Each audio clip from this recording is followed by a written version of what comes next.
Welcome back to Homeschool Together. Today we are reviewing the Beyond the Code Book 1. Now what's really important about the Beyond the Code series is that it's almost required if you are choosing to do the Explode the Code series as your reading curriculum. They kind of go lockstep together.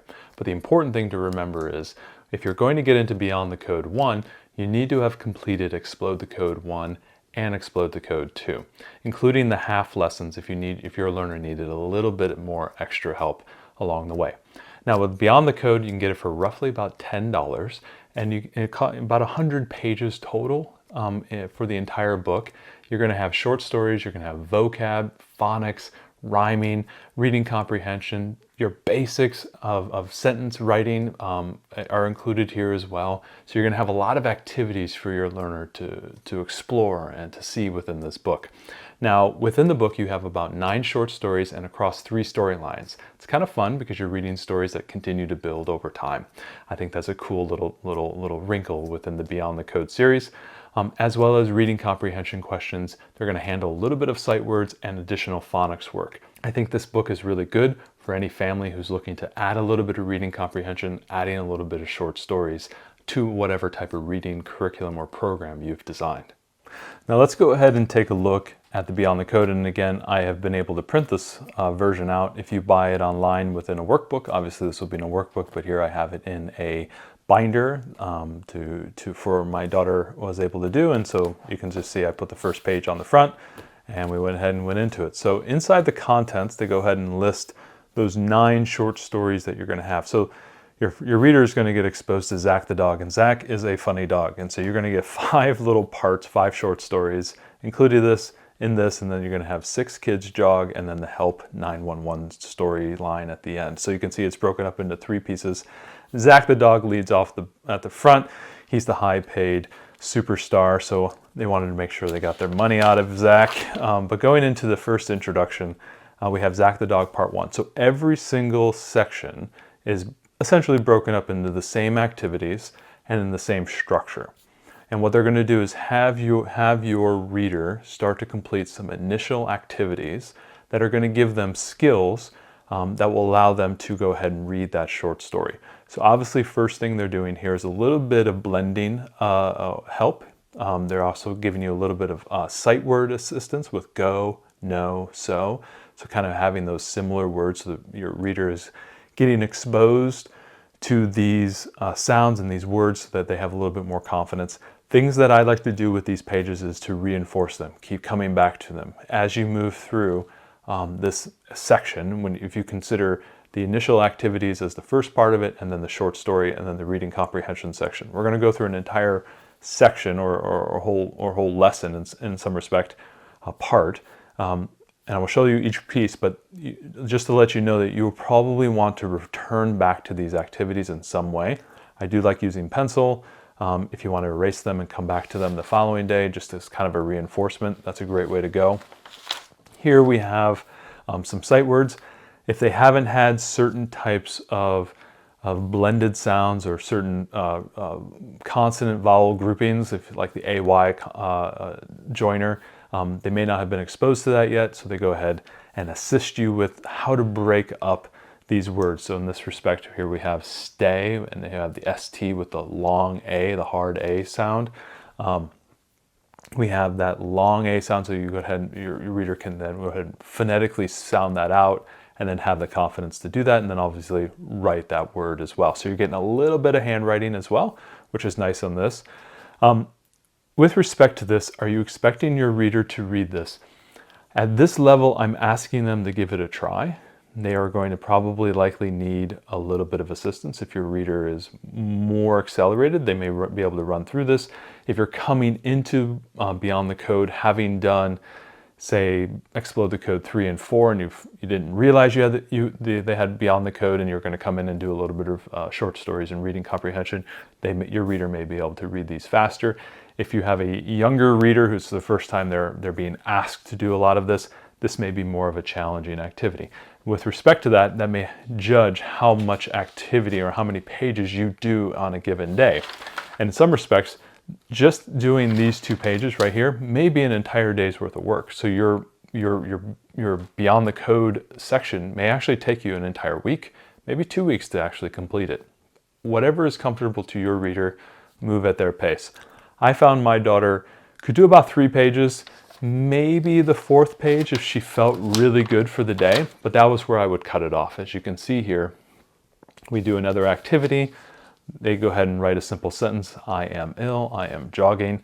Some words that they maybe are thinking about, they can't spell, so you can go ahead and supplement that with them and help them spell those words. What I like to do is not restrict my daughter to writing simple sentences that only she knows how to spell. I want her to explore the language. I want her to write complicated sentences. So I'm willing to assist her in writing those sentences. I never want to hamstring any type of creativity when it comes to writing. That is a big no-no for me. So if she wants to write something, I allow her to do that.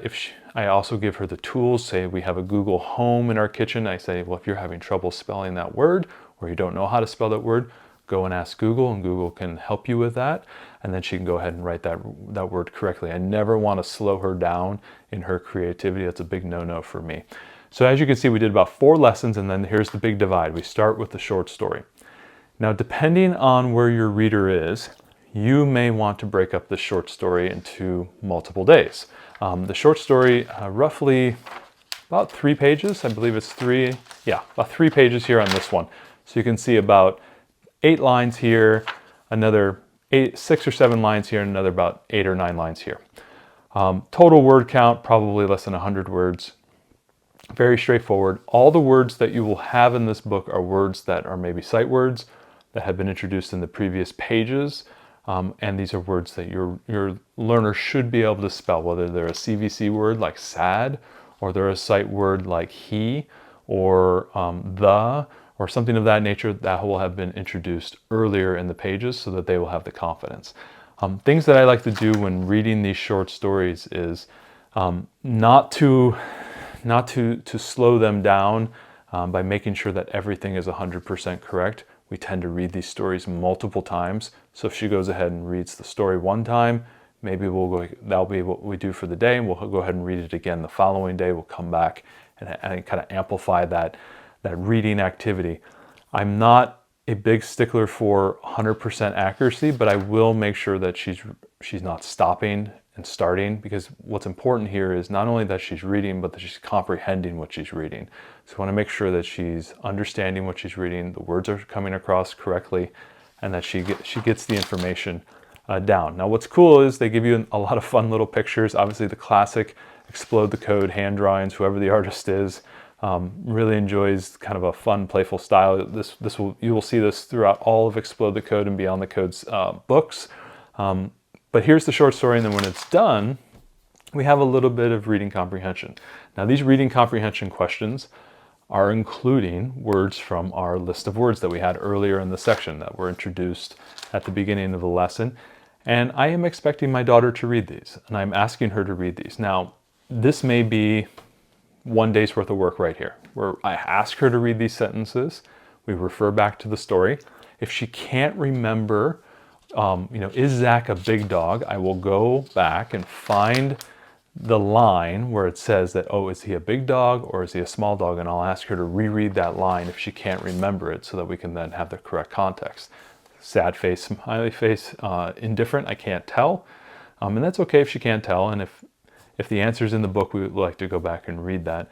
And at the very end, it asks you a reading comprehension question here. Tell Miss Pim what to give Zach to eat. And here, again, spelling is not the thing that I want her to master at this level, so I just let her spell, and if it's wrong, it's wrong. Give Zach, that's your best guess on that one, a pill, I think it was. So I don't make her have spelling be the highest thing here. I just want her to write and have fun doing it. And then they give you a little bit of an activity, kind of like a coloring, kind of a fun little coloring activity here for you to do at the end. Then we come here to another set of reading comprehension questions. These are referencing the story, but also kind of giving your learner the ability to answer just uniquely. So in this case, name a thing that has 4 legs but is not a dog. And so she wrote cat. Am I expecting them to read these sentences? Yes and no. If they're feeling a little burned out, if you notice your reader starting to drag a little bit, maybe you stop. Maybe you read it together. Maybe you guys pair off on certain words. Hey, I'll read this line here. If you can read this line, we can do it together, and then you can move forward. Those are little tricks you can pick up along the way when you start to run into a learner that might be a little bit fatigued in the reading, especially on these early readers. This is a lot of reading. This story here is, believe it or not, is a lot of reading for a young reader. So their stamina may not be there yet. So to assist them is okay in my book. Whatever gets them have an enjoyable experience, I think is, for me, the most important. And then on the final piece here, we have a little bit of kind of rhyming work. Can you write one more word that rhymes with these things? And so we read the words across. They're very simple CVC words. And so you can actually have a nice simple CVC word as an answer to what they're writing here. So we're expecting our reader to kind of come up with that idea. That I'm expecting her to read these words and also write that word. If she can't, I'd ask her to, hey, why don't you sound out bag? And if she writes B, or if she ends up writing dag, we have our classic diaper belly combo there. And I ask her, hey, is that a diaper or a belly? She goes, oh, it's a belly. I got to write the belly, the B. So little things like that you can do to help your reader remember little things. But I am expecting her to read these words and also do these. So you can see it's about 11 pages on per lesson.